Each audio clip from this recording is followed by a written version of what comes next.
தேவனாகிய கர்த்தர் உண்டாக்கின சகல காட்டு ஜீவன்களை பார்க்கிலும் சர்ப்பமானது தந்திரமுள்ளதாயிருந்தது. அது ஸ்திரீயை நோக்கி, நீங்கள் தோட்டத்திலுள்ள சகல விருட்சத்தின் கனியையும் புசிக்க வேண்டாம் என்று தேவன் சொன்னது உண்டோ என்றது. ஸ்திரீயானவள் சர்ப்பத்தை பார்த்து, நாங்கள் தோட்டத்திலுள்ள விருட்சங்களின் கனிகளை புசிக்கலாம்.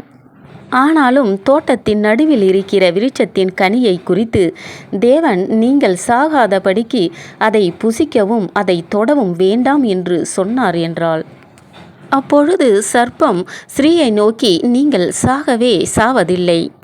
நீங்கள் இதை புசிக்கும் நாளிலே உங்கள் கண்கள் திறக்கப்படும் என்றும் நீங்கள் நன்மை தீமை அறிந்து தேவர்களைப் போல் இருப்பீர்கள் என்றும் தேவன் அறிவார் என்றது.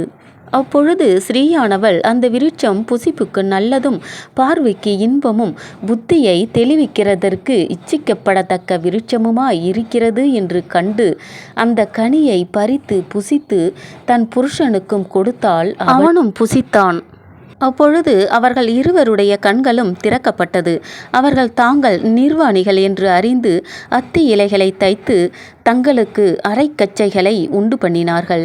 பகலிலே குளிர்ச்சியான வேளையிலே தோட்டத்தில் உலாவுகிற தேவனாகிய கர்த்தருடைய சத்தத்தை அவர்கள் கேட்டார்கள்.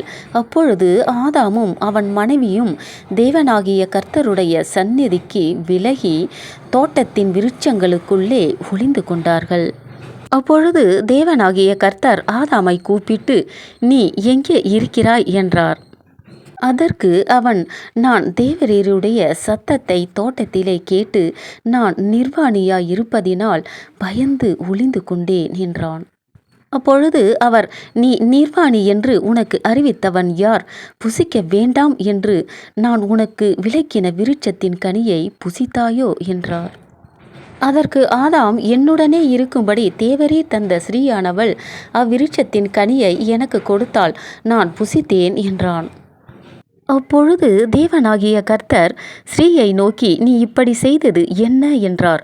ஸ்திரீயானவள், சர்ப்பம் என்னை வஞ்சித்தது, நான் புசித்தேன் என்றாள்.